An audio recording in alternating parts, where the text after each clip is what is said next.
Salut les Anacalypsiens, bienvenue dans cette nouvelle vidéo d'Anacalypsie. Donc aujourd'hui on continue avec Demon Slayer et le tome 2. Et aujourd'hui on va parler du chapitre 14 qui se nomme La furie de Kibutsuji, le parfum de l'illusion. Et du coup, voilà, je vous laisse avec le générique et on en parle juste après. Du coup, on a Tenjiro qui va menacer Muzan Kibutsuji en plein milieu de la rue. Bien sûr, Muzan qui fait comme s'il connaissait pas le gars. Voilà, parce que techniquement ils se connaissent pas vraiment. Alors je sais pas si c'est lui ou quelqu'un, un des deux de sa famille, mais je pense que ça vient de lui. Mais il a l'air de se faire appeler Tsukihiko, qui semblerait être son nom humain. Et Muzan va reconnaître les boucles d'oreilles de Tenjiro, ce qui est plutôt étrange, je vous avoue. Ensuite, on a une personne qui va utiliser un pouvoir particulier pour déplacer Tenjiro, qui a été en proie avec la police, voilà, voulant sauver le démon, mais la police pensant que c'est juste une bagarre. Et du coup, quelqu'un va plus ou moins les déplacer dans un lieu invisible. Et ce dernier, du coup, Tenjiro va se retrouver face à un démon, mais qui n'est pas simplement un démon, qui est aussi un médecin qui veut éliminer Kibutsuji. Donc peut-être une future alliée de Tenjiro. Ensuite, on a Muzan Kibutsuji qui va tomber sur une sorte de petit groupe de racailles, enfin bref. Il va les tuer parce qu'il a été provoqué. Et il va même plonger son doigt dans le crâne de la jeune femme qui va se transformer en démon et aussitôt se détruire puisqu'elle a reçu beaucoup trop de sang de Muzan. Donc on se rend compte là à quel point ce démon est plutôt cruel.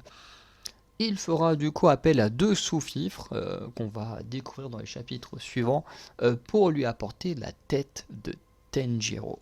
Ouais, parce que le mec est plutôt vénère.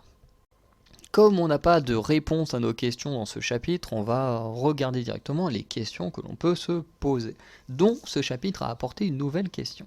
Donc les questions qu'on se pose, provenant du chapitre 1, est-ce qu'un démon peut redevenir humain? Ça, voilà, on aura bientôt une réponse. Du chapitre 3, pourquoi Tenjiro et Sakonji ont-ils un fer développé? Du chapitre 4, pourquoi verra-t-on un jour le visage de Sakonji? Du chapitre 6, pourquoi Tenjiro peut voir les morts que sont Sabito et Makomo? Du chapitre 8, qui est le 5e survivant de l'épreuve finale. Du chapitre 9, que signifie être un enfant de braise et que signifie également le fait que le sabre soit noir. Du chapitre 11, pourquoi Muzan Kibutsuji a tué la famille de Tenjiro. Du chapitre 12, comment un démon peut avoir un pouvoir spécial et surtout est-ce que Nezuko va avoir le sien. Et dans ce chapitre, pourquoi Muzan Kibutsuji semble reconnaître les boucles d'oreilles de Tenjiro. Effectivement, quand il voit Tenjiro, il a une réaction bizarre. Il semble connaître ses boucles d'oreilles, et c'est le seul qui a une réaction là-dessus, parmi tous les démons que Tenjiro a pu rencontrer. Donc est-ce que dans les ancêtres ou quelque chose comme ça de Tenjiro, il y a une personne qui a donné du fil à retordre à Muzan Kibutsuji, ou je ne sais pas, mais en tout cas, Tenjiro semble rappeler quelqu'un à Kuzan, à Muzan plutôt, parce que Kuzan c'est dans One Piece. Voilà, mais il semble rappeler quelqu'un à Muzan et on aimerait bien savoir. On va donc conclure la vidéo avec le bilan. Donc on a un chapitre qui est plutôt bon, on avance dans l'histoire de Tenjiro, qui va tomber sur d'autres démons, et surtout, on va découvrir que les démons, en dehors de Nezuko, sont pas tous mauvais. Effectivement, il va tomber sur deux nouveaux démons qui sont gentils, notamment un démon médecin.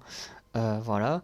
Et on découvre également la puissance et la cruauté de Muzan Kibutsuji, donc c'est plutôt un chapitre intéressant. Donc on va s'arrêter là, n'hésitez pas à me dire ce que vous avez pensé du chapitre. Si vous voulez, vous pouvez regarder les autres vidéos de la chaîne Anacalypsie Manga et Webtoon, ou si vous pouvez aussi aller regarder les vidéos des autres chaînes Anacalypsie si des choses vous intéressent.